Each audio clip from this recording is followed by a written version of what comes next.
નમસ્કાર, હું રાજ. આપ જોઈ રહ્યા છો સ્પાર્ક ટુડે ન્યૂઝ. ભારતીય હવામાન વિભાગ દ્વારા સુરત શહેર અને જિલ્લામાં આજે તથા આવતીકાલે ભારેથી અતિભારે વરસાદની આગાહી કરવામાં આવી છે. આગાહીને પગલે સુરત જિલ્લા વહીવટીતંત્ર સંપૂર્ણ એલર્ટ મોડ પર આવી ગયું છે. સુરત જિલ્લા કલેક્ટર તેજસ પરમાર વહેલી સવારથી જ ફિલ્ડમાં ઉતરી પરિસ્થિતિની સમીક્ષા કરી રહ્યા છે. સંભવિત વરસાદી સ્થિતિને પહોંચી વળવા તમામ વિભાગોના અધિકારીઓની રજાઓને રદ કરવામાં આવી છે અને તમામ અધિકારીઓને સ્ટેન્ડ બાય રહેવા સૂચના આપવામાં આવી છે. કલેક્ટર તેજસ પરમાર દ્વારા સતત પરિસ્થિતિ પર નજર રાખવામાં આવી રહી છે અને જરૂરિયાત મુજબ અધિકારીઓને જરૂરી માર્ગદર્શન તેમજ સૂચનાઓ આપવામાં આવી રહી છે.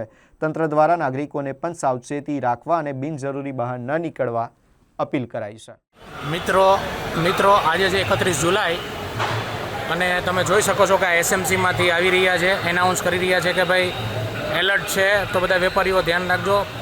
વધારે વરસાદ પડશે તો પાણી આવવાના ચાન્સીસ છે, એટલે બધાને સાવચેતી કરી રહ્યા છે. 4-5 મિત્રો આવ્યા છે એસએમસીમાંથી અને બધાને સાવચેત કરી રહ્યા છે અને એનાઉન્સ પણ કરી રહ્યા છે, તમે જોઈ શકો છો.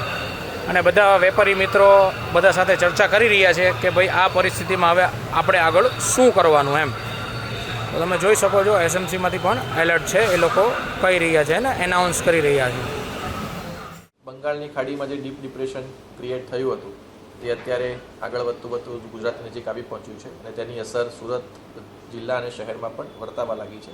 વહેલી સવારથી જ સુરત જિલ્લા અને શહેરમાં વરસાદ વરસી રહ્યો છે અને તેની તીવ્રતા ધીરે ધીરે વધવાની છે.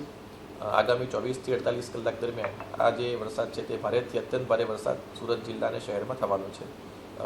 એથી તકેદારીના ભાગરૂપે આમ તો ગઈકાલથી જ તમામ ટીમોને સાવચેત કરી દેવામાં આવી છે. તમામ તાલુકા વિકાસ અધિકારીશ્રી, મામલતદારશ્રી, પ્રાંત અધિકારીશ્રી તમામને આ બાબતે એલર્ટ કરવામાં આવ્યા છે. સુરત મહાનગરપાલિકાની ટીમ પણ છેલ્લા 2 દિવસથી એલર્ટ મોડ ઉપર જ છે અને માનનીય કમિશનરશ્રી દ્વારા પણ તેમની સતત મિટિંગ લઈને તેમને પણ સાવચેત કરવામાં આવેલા છે. આજે વહેલી સવારથી જે વરસાદ શરૂ થયો છે તે બાબતે આજે વહેલી સવારથી તમામ અધિકારીઓને ફરીથી સચેત કરવામાં આવ્યા છે અને નીચાણવાળા વિસ્તારમાંથી લોકોને સ્થળાંતર કરીને સેફ સ્થળે લઈ જવા માટેની તમામને સૂચના આપવામાં આવી છે. આપણા જે આશ્રય સ્થાન જે છે તેને પણ આપણે તૈયાર કરવામાં આવ્યા છે અને ત્યાં પણ લોકો આશ્રય મેળવી શકે છે. વિશેષ તકેદારીના ભાગરૂપે સુરત શહેરની અંદર એક એનડીઆરએફની ટીમ અને 2 એસડીઆરએફની ટીમ ઓલરેડી આપણી પાસે અવેલેબલ છે, જેને એલર્ટ મોડ ઉપર રાખવામાં આવી છે અને ગ્રામ્ય વિસ્તારમાં પણ એક એસડીઆરએફની ટીમ એલર્ટ મોડ ઉપર ઓલરેડી છે. એટલે મારી તમામ નાગરિકોને ખાસ વિનંતી છે કે જરૂરિયાત ન હોય ત્યાં સુધી બહાર નીકળવાનું ટાળે અને આગામી 2 દિવસ આપણા માટે ખૂબ જ ભારેથી અત્યંત ભારે વરસાદવાળા રહેવાના છે. એટલે નીચાણવાળા વિસ્તારની અંદર જ્યાં પાણી ભરાતા હોય ત્યાંથી તાકીદે સ્થળાંતર કરીને સેફ સ્થળ ઉપર જાય અને આ માટે અમારી ટીમ પણ મદદ હંમેશા કરે છે.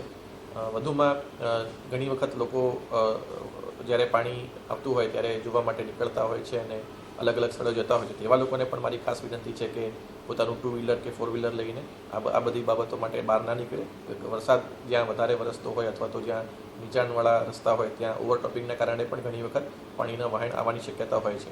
તેથી આપણે સાવચેતી રાખીએ અને અકસ્માત નિવારવા માટે આ પ્રકારની જે એક્શન્સ છે એને ના કરીએ. ડુમસ અને સુવાલી બીચ જે છે ત્યાં પણ અત્યારે લોકોને ના જવા માટે સૂચના આપવામાં આવે છે અને આના માટે પોલીસ તંત્રનો પણ આપણે મદદમાં લઈ રહ્યા છીએ.